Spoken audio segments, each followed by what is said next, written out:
আসসালামু আলাইকুম। আশা করি সবাই খুব ভালো আছেন। আল্লাহর রহমতে আমরাও খুব ভালো আছি। তো বাজার করে এনেছি, আর কি বাজার করেছি সেটা দেখাবো। আবিদকে স্কুলে নিয়ে গেছিলাম, তো আবিদ খুবই ক্লান্ত, ঘুমিয়ে পড়েছে। আলিশাও ঘুমিয়ে পড়েছে। তো ওরা ঘুম থাকতে থাকতে আমি অনেক কাজ সেরে নিয়েছি।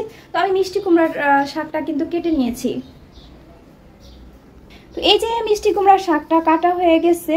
আর হচ্ছে এখানে মাছ, এই যে ফ্রিজ থেকে মাছ বের করছি। এগুলো হচ্ছে স্কুল থেকে আসার সময় এই মাছগুলো আমি কিনে নিয়ে এসেছি।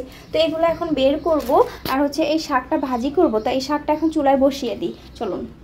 সো চুলার উপর শাক বসিয়ে দিয়েছি। এই যে দেখুন শাকটা বসিয়ে দিয়েছি, এটা হতে থাক। আমি কাঁচামরিচ কেটে দেবো একটু পরে।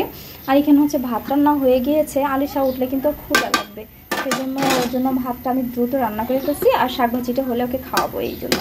এই তো, আর এখন মাছগুলো বের করে নিচ্ছি। তো এই যে মাছগুলো এখন বের করবো। আমার এই পলিথিনের এগুলো কাটতে একদমই ধৈর্য কুলায় নাই, আমি এখানে এই পলিথিন ছিঁড়ে ফেলবো, কিছু মনে করবেন না। এই যে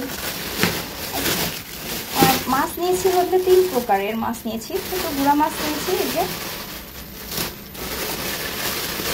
3 প্রকারের মাছ নিয়েছি। এটা হচ্ছে মাগুর মাছ, তাহলে দেখাবো মাগুর মাছ। দেখুন বড় বড় আছে মোটামুটি। এই যে এটা হচ্ছে মাগুর মাছ। আর হচ্ছে এই যে হচ্ছে রুই মাছ।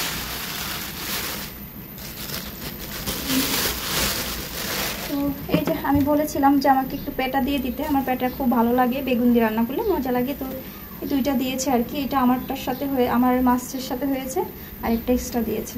আচ্ছা যাই হোক, এই যে এটা আগে আমার কিনেছি। মাছের পলিগুলো না আমি ফেলে দিই।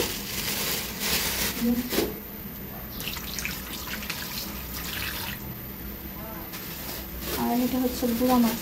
এই যে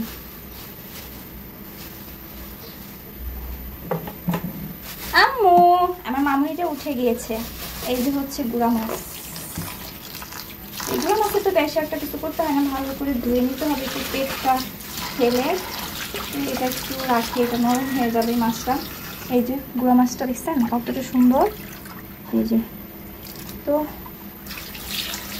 এই তো এখন হচ্ছে এই মাছটা আমি উঠিয়ে রাখবো, তাজা আছে, এখন ফ্রিজে রেখে দিচ্ছিলাম। এই যে দেখেন নরম উঠতেছে।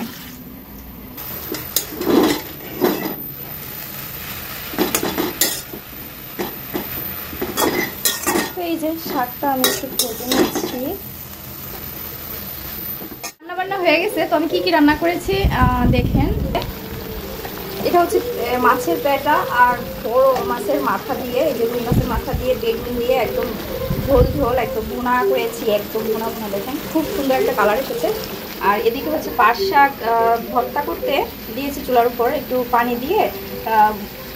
আর হচ্ছে কাঁচামরিচ কয়েকটা, রসুনের কোয়া দিয়ে আমি বসিয়ে দিয়েছি। এটা সিদ্ধ হলে এটা দিয়ে একটা ভর্তা বানাবো, ইচ্ছা করছে, খেতে ইচ্ছা করছে তাই। তো এই যে হচ্ছে যে পাট শাক ভাজি, মিষ্টি কুমড়া শাক ভাজি আর কি, অনেক মজা এই ভাজিটা। আর দেখেন একদম সবুজ।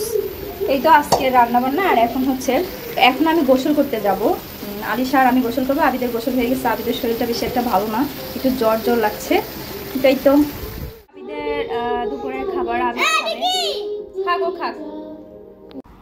সো আবিদের শরীরটা তো ভালো নেই, ওকে এখন খাবার খাওয়াচ্ছি। আর ও নিজের হাতে কখনোই খেতে পারে না, ওকে সব সময় খাওয়াই দিতে হয়। আর দেখেন ওই যে কাঁথা গায়ে দিয়ে বসে আছে, ওর হালকা জ্বর উঠছে। তো সবাই ওর জন্য দোয়া করবেন। আজকে খাবারটা নাকি অনেক মজা হয়েছে।